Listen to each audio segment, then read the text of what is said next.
이 새벽에 주 앞에 나오신 분들을 진심으로 환영합니다. 찬송가 545장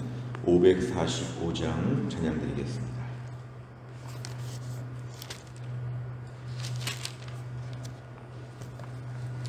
찬송가 545장입니다.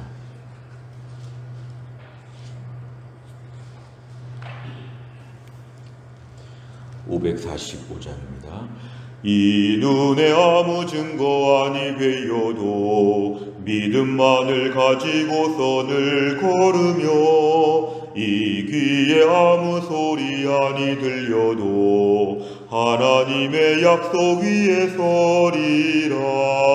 걸어가세 믿음 위에 서서 나가세 의심 버리고 걸어가세 믿음 위에 서서 눈과 귀에 아무 증거 없어도 이 눈이 보기에는 어떠하던지 이미 얻은 증거대로 늘 믿으며 이 맘에 의심 없이 살아갈 때에 우리 소원 주 안에서 이루리. 걸어가세 믿음 위에 서서 나가세 의심 버리고 걸어가세 믿음 위에 서서 눈과 귀에 아무 증거 없어도 주님의 거룩함을 두고 맹세한 주 하나님 아버지는 참 미쁘다. 그 귀한 모든 약속 믿는 자에게 능치 못할 무슨 일이 있을까. 걸어가세 믿음 위에 서서 나가세 의심 버리고 걸어가세 믿음 위에 서서 눈과 귀에 아무 증거 없어도. 아멘. 하나님 말씀 누가복음 8장 40절입니다. 누가복음 8장 40절부터 48절까지입니다. 누가복음 8장 40절 신약성경 105페이지에 있습니다.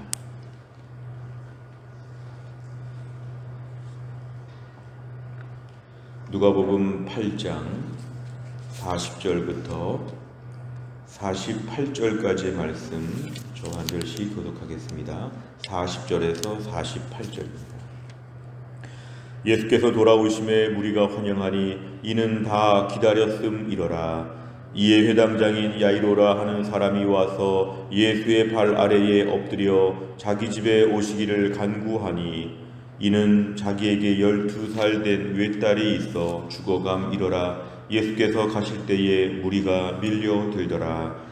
이에 12해를 혈루증으로 앓는 중에 아무에게도 고침을 받지 못하던 여자가 예수의 뒤로 와서 그의 옷가에 손을 대니 혈루증이 즉시 그쳤더라. 예수께서 이르시되 내게 손을 댄 자가 누구냐 하시니 다 아니라 할 때에 베드로가 이르되 주여 무리가 밀려들어 미나이다. 예수께서 이르시되 내게 손을 댄 자가 있도다. 이는 내게서 능력이 나간 줄 알미로다 하신대 여자가 스스로 숨기지 못할 줄 알고 떨며 나와 엎드려 그 손댄 이유와 곧 나은 것을 모든 사람 앞에서 말하니 같이 읽습니다. 예수께서 이르시되 딸아 네 믿음이 너를 구원하였으니 평안히 가라 하시더라. 아멘. 오늘 본문의 40절을 보니까 예수님께서 돌아오셨다 이렇게 말씀합니다. 이건 예수님께서 갈릴리 호수의 11시 방향에 있는 가버나움에 예수님 본래에 있던 그런 지역이 있는데 갈릴리 호수를 건너서 이제 거라사인 지방에 갔다가 돌아오셨다 그 뜻입니다. 예수님 마치 멀리 출타하셨다가 오신 것처럼 예수님의 본 고향에 돌아오시게 되자 무리가 많은 사람들이 예수님을 환영했다고 했습니다. 예수님이 오셔서 또 어떤 말씀과 어떤 은혜를 주실지 예수님을 다 기다렸다는 것 오늘 본문에 그렇게 말씀합니다. 41절에 보니까 그런데 그때에 회당장 야이로가 등장합니다. 당시 회당은 구약의 바벨론 포로기에 흩어진 이스라엘 백성들이 성전이 없어진 이후에 유대인 남자 10명 이상이 모이면 만들 수 있는 회당을 새로 만들게 되었습니다. 하나님 말씀을 같이 나누고 공동체가 모이는 그 회당이 곳곳에 세워지게 되었는데요. 이 회당의 장은 그 회당의 대표가 되는 사람인데 이 사람은 지역의 유지였습니다. 그러니까 한 지역에 있어서 유대인 공동체에 있어서 지도자급에 해당하는 야이로가 지금 등장합니다. 근데 그 사람이 지금 예수님 앞에 나올 때 어떻게 나왔냐면 발 아래에 엎드렸다. 굉장히 사회 지도층 인사인데 예수님 앞에 나와 발 아래에 엎드렸고 자기 집에 오시기를 아주 간구했다고 이렇게 얘기하고 있습니다. 자, 이것은 지금 예수님 앞에 굉장한 존대를 하고 있는, 굉장히 예수님을 아주 윗사람으로 모시는 그런 행동이라고 우리가 이렇게 볼 수가 있습니다. 그런데 42절에 보니까 이유가 있습니다. 그것은 회당장 야이로의 딸, 12살 된 외딸, 하나밖에 없는 딸이 있는데 점점점 죽어가고 있다는 것은 마치 중환자실에서 이제 점점 이제 생명이 없어져가는 매우 위태한 상황인데 예수님이 오셔서 좀 고쳐달라, 그 뜻이었습니다. 42절에 보니까 예수께서 가실 때에 무리가 밀려들더라. 예수님 주변에 많은 사람들이 이제 회당장의 집에 가는 길을 따라가면서 어떤 일이 또 벌어질까 이렇게 지금 사람들이 몰려들고 있었습니다. 이게 지금 큰 그 그림의 이야기인데 작은 이야기가 등장하는 게 43절부터입니다. 그런데 바로 그 자리에서 또 한편에 12회를 혈루증으로 앓는 여자가 있었다 합니다. 혈루증은 부인과에 해당하는 질병으로 끊임없이 몸에서 피가 흐르는 그러한 병인데 사실은 매우 수치스러운 병이고 부정한 그런 병이었습니다. 자, 그런데 이 여자가 그동안에 아무에게도 고침을 받지 못했다고 합니다. 이 병으로 당시의 평균 수명이 참 짧을 때에 12년간 인생에서 이 많은 시간을 지금 혈루증으로 고생하면서 몸도 아프지만 많은 사람들 앞에 나설 수도 없는 참 딱한 처지에 있는 여자가 아무에게도 고침받지 못했다. 주변에서 고쳐줄 사람이 없어서 매일매일 이러한 아픔과 신음 속에 살던 여자가 이 자리에도 같이 있었습니다. 한편으로 보면 회당장 야이로는 그나마 많은 사람들 앞에 존경을 받고 좀 대단한 사람이었다고 보면 12회를 혈루증으로 앓는 이 여자는 정말 수치스럽고 부끄럽고 못난 여자와 같은 부끄러운 인생 같은 그러한 여자가 있었는데 지금 이 사람도 이 자리에 온 것은 자기 병이 나았으면 좋겠다, 이런 간절한 마음을 가지고 나오게 되었습니다. 44절에 보니까 예수의 뒤로 왔다. 회당장 야이로는 예수님 앞에 와서 정식으로 말을 하고 고쳐달라고 하는데 이 여자는 예수님의 뒤로 왔다고 합니다. 뒤. 차마 앞으로 나올 수도 없고 차마 말도 할 수 없고 그냥 뒤로 와서 예수님의 옷가에 손을 댔습니다. 예수님 옷가에 손을 댄다고 병이 나을 수 있을까? 그런데 여자는 나는 그럴 처지가 못 되니까 예수님의 옷에 이렇게 손만 대도 내 몸의 병이 다 나을 것이라고 하는 정말 소박한 순수한 믿음이 그에게 있었습니다. 그런데 44절 끝에 보니까 손을 대는 순간에 혈루증이 즉시 그쳤다. 이 그쳤다는 말을 표현하는 것은 몸에서 흐르는 피가 멈췄다는 것입니다. 끊임없이 하혈을 하고 끊임없이 고통 중에 있는데 자기가 볼 때 분명히 느낄 수 있도록 피가 이제 흐르지 않게 되었다. 너무도 놀라운 감격스러운 장면이 있었습니다. 45절에 보니까 예수님께서는 내게 손을 댄 자가 누구냐 이렇게 오늘 예수님 물어보셨습니다. 그러자 모두가 다 아니라고 할 때에 베드로는 이렇게 사람들이 많은데 어떻게 알 수 있습니까? 무리가 밀려들고 있습니다. 이렇게 지금 베드로가 완곡하게 말을 하고 있는데 46절에 예수님은 내게 손을 댄 자가 있다. 능력이 너에게 나갔다. 얘기하십니다. 47절에 보니까 여자가 드디어 자기 자신을 밝힙니다. 그리고 그 손을 댄 이유를 얘기합니다. 제가 12년 동안 혈루증으로 끊임없는 고통 중에 아무도 저를 고쳐주지 못하고 저는 부정한 여인이고 남들 앞에서 참 숨어야 되고 함께 할 수 없고 그런데 그 이유를 다 말씀했고 또 한 가지 그런데 오늘 예수님 옷가에 손을 대자 병이 다 나았습니다. 이것을 많은 사람들 앞에서 다 이야기하게 되었습니다. 그러자 예수님께 48절에 보니까 딸아 네 믿음이 너를 구원하였다. 단순히 병만 나은 것이 아니라 오늘 이 기적을 통하여 그 영혼이 구원을 받게 되는 예수님의 선포를 직접적으로 듣게 되었습니다. 어찌 보면 예수님께서 45절에서 누가 손을 댔느냐 물어본 것은 혼내려고 물어본 것이 아니었습니다. 이 여자의 믿음을 칭찬하시고 그 여자가 몸뿐만 아니라 영혼이 구원받았다고 하는 것을 선포해 주시기 위해서 정말 따뜻하고 자상한 예수님께서 오늘 48절의 말씀을 해주신 것입니다. 내용과 잘 보시면, 첫째, 회당장 야이로는 어떤 모습으로 예수님께 간구합니까?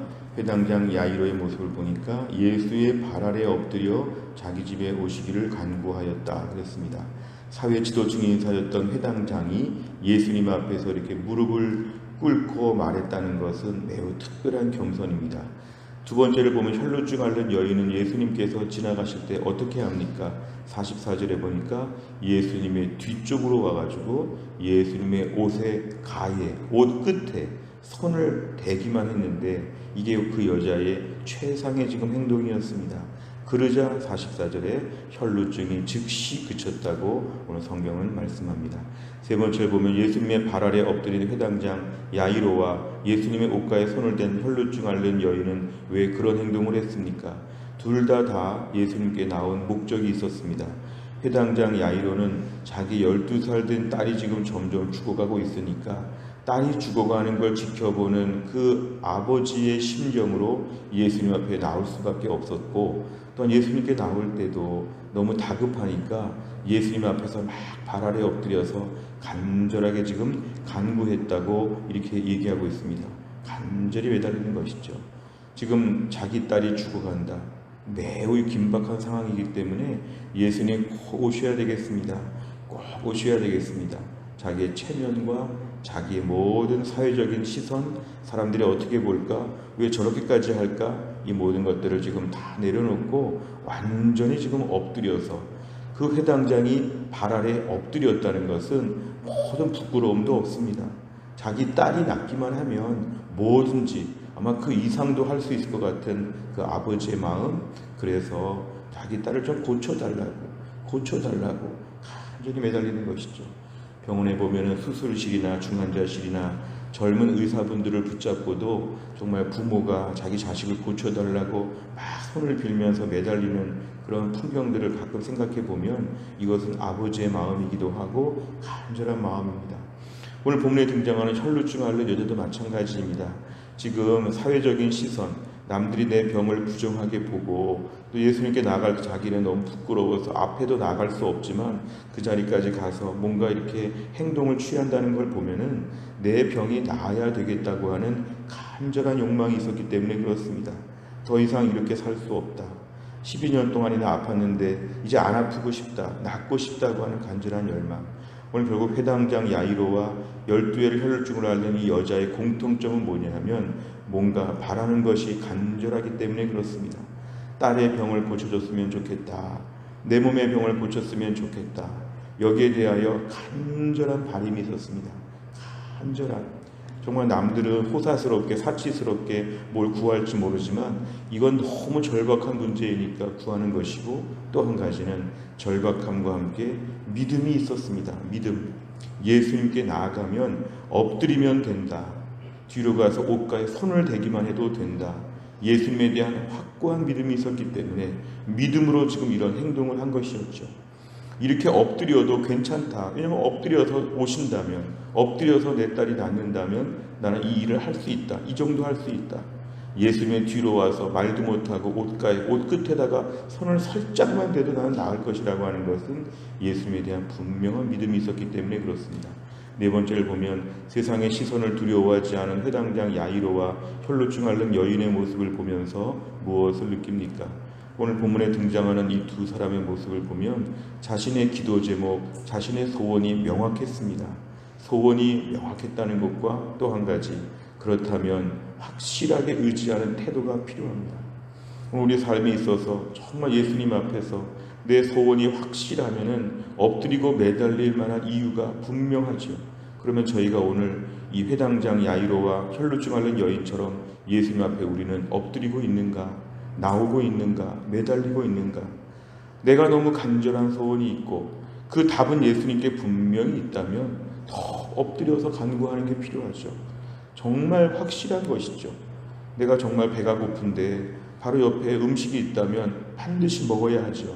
내 인생에 문제가 있는데 바로 옆에 답이 있다면 확실하게 매달려야 하는 것이죠. 우린 때로는 정말 절박한 요구가 있는데도 불구하고 그걸 절박하다고 생각하지 않고 세상의 시선을 의지할 때가 많이 있고, 한편으로 볼 때는 매달리지 않을 때가 너무 많습니다. 때론 체면과, 때론 번거로움과, 때론 귀찮은 것들과 여러 가지 복잡한 생각 속에서 좀 선뜻 주님께 나아가지 못하는 저희들의 모습이 있습니다. 오늘 본문의 말씀은 그러지 말라는 것입니다. 주님 앞에 뛰어나가서 간절하게 매달리고 구하면 누가 어떻게 보든지 간에 상관없습니다. 딸이 죽어가는데, 내 몸의 병이 이렇게 심한데 사람들 눈치 볼 이유가 하나도 없습니다. 성큼성큼 주님 앞에 나아가서 살려주세요, 도와주세요, 낫게 해주세요, 더 이상은 이렇게 못 살겠어요, 하나님께 막 매달리게 되면 하나님께서 우리 문제를 해결해 주시고 48절 같이 우리에게 칭찬하여 주실 것입니다. 내 믿음이 참 대단하다, 어떻게 이렇게 했느냐 칭찬하여 주실 것입니다. 우리가 오늘 이러한 믿음으로 우리 자신의 영적인 간절한 모습을 표현하는 게 필요합니다. 다섯 번째, 내가 주변 사람들의 시선을 두려워하지 않고 주님 앞에 나아갔던 적은 언제입니까? 세상의 시선을 두려워하지 않는 용기와 믿음을 위해 오늘 내가 결단할 것은 무엇입니까? 오늘 내 인생에 정말 심각한 문제가 있고 정말 가슴 아픈 이야기가 있다면 오늘 이 문제를 가지고 주님 앞에 뛰어나갈 수 있는 결단이 있어야 합니다. 하나님께 나아갈 때 부끄러워하거나 귀찮아하거나 남들 눈치 보거나 내가 체면이 있거나 그러지 않아야 됩니다. 체면도 다 소용없습니다. 간절하게 매달려서 엎드려서 펑펑 울면서 기도하고 펑펑 매달려 나아가면 그 문제를 받으시는 하나님께서 우리의 그 태도와 모든 걸 보시고 우리 문제 가운데 기적같이 응답하여 주실 것입니다. 또한 날을 살면서도 온전한 믿음으로 주 앞에 나아가면 주께서 우리를 반드시 해결하여 주실 것입니다. 오늘도 우리 인생이 47절 같이 될 수 있기를 바랍니다. 많은 사람들 앞에 나가서 제가 얼마나 힘들었는데 어떤 기적을 체험해서 지금 믿음으로 간증합니다. 47절과 같이 영적으로 이기고 영적으로 회복되어 간증하는 인생 또 한날을 그렇게 살 수 있기를 주의 이름으로 축원합니다. 기도하겠습니다. 하나님 아버지 감사합니다. 이 새벽에 하나님께서 저희를 깨우시고 오늘 주 앞에 나와 하루의 첫 시간 기도하며 매달리며 엎드리게 하여 주신 것을 감사합니다. 오늘 본문에 주신 말씀에 따르면 하나님 세상의 시선을 두려워하지 않는 회당장 야이로의 이렇게 무릎 꿇고 엎드려서 매달리는 모습들, 12회를 혈루증으로 앓는 중에 자기 몸에 중한 병으로 말미암아 아무도 도와주지 않는데 예수님의 옷가에 손을 대기만 하면서 너무도 간절하게 그러나 분명하게 믿음으로 나왔던 여인을 저희가 묵상하였습니다. 내 인생의 문제가 너무 다급하고 어려워서 그 문제 앞에서 너무 신음하는 중에 예수님께 나오기만 하면 반드시 해결된다고 하는 믿음, 사람들이 어떻게 보든지 간에 내 문제가 너무 급하기 때문에 하나님께 뛰어나와서 간절하게 엎드리는 이 모습들을 보면서 우리에게 이러한 믿음을 허락하여 주옵소서. 우리 인생의 문제가 너무도 많고 너무도 심각한 것이 많음에도 불구하고 이런저런 사람들의 시선과 체면과 번거로움과 귀찮음과 막연하게 하는 일에 지금 착수하지 못하고 기도하지 못하고 그냥 속에서 힘들어할 때가 얼마나 많은지 모릅니다. 하나님 아버지, 우리 인생에도 오늘 본문에 등장하는 사람들처럼 문제가 많은데 이 문제 앞에서 주님 앞에 엎드리게 하여 주시고 주님의 앞으로 나올 수 없을 정도로 죄가 많고 부족함이 많으나 주님의 뒤로 와서 옷가에 손을 대기만 해도 몸의 병이 나았다고 하는데 오늘도 우리가 예수님 옷가에 손을 대며 주님 저를 고쳐 주옵소서, 간절하게 매달려서 하나님의 기적을 경험하여 사람들 앞에 간증할 수 있는 믿음의 사람들 되게 하여 주옵소서. 또 한 주간을 시작하면서 주님의 은혜를 구합니다. 하나님 아버지, 교회적으로 상반기 모든 평신도 훈련이 개강하는데 오늘부터 시작하여 6월 말까지 최선을 다하여 뛰어가게 하여 주시고 영육간에 튼튼할 수 있도록 하나님이 함께하여 주옵소서. 교회 안에 몸이 약한 분들을 위해 오늘도 기도합니다. 김혜은 권사님을 고쳐주시고 유동용 성도님을 고쳐주시고 신효순 권사님을 고쳐주시고 한재율 집사님을 고쳐주시고 그 밖에 몸이 약한 성도들 한 명 한 명을 하나님이 온전하게 하여 주시며 오늘도 어렵고 험악한 직장생활 가운데 은혜를 베풀어 주시고 우리 자녀들 믿음으로 잘 키우고 싶은데 하나님이 도우셔서 우리 자녀들 앞날을 예비하여 주시고 또 또 한 날도 은혜 속에 하루 종일 광야에서 은혜롭게 살아갈 수 있도록 우리의 심령을 붙잡아 주옵소서. 감사드리며 예수님의 이름으로 기도하옵나이다. 아멘. 매주 월요일마다 기도하는 100대 기도 제목은 교회 비전을 위해 기도합니다. 15번부터 28번까지 오늘 아침 꼭 기도해 주시기를 바랍니다. 주기도문 하겠습니다. 하늘에 계신 우리 아버지여, 이름이 거룩히 여김을 받으시오며 나라의 임하옵시며 뜻이 하늘에서 이룬 것 같이 땅에서도 이루어지이다. 오늘날 우리에게 일용할 양식을 주옵시고 우리가 우리에게 죄 지은 자를 사하여 준 것 같이 우리 죄를 사하여 주옵시고 우리를 시험에 들게 하지 마옵시고 다만 악에서 구하옵소서. 대개 나라와 권세와 영광이 아버지께 영원히 있사옵나이다. 아멘.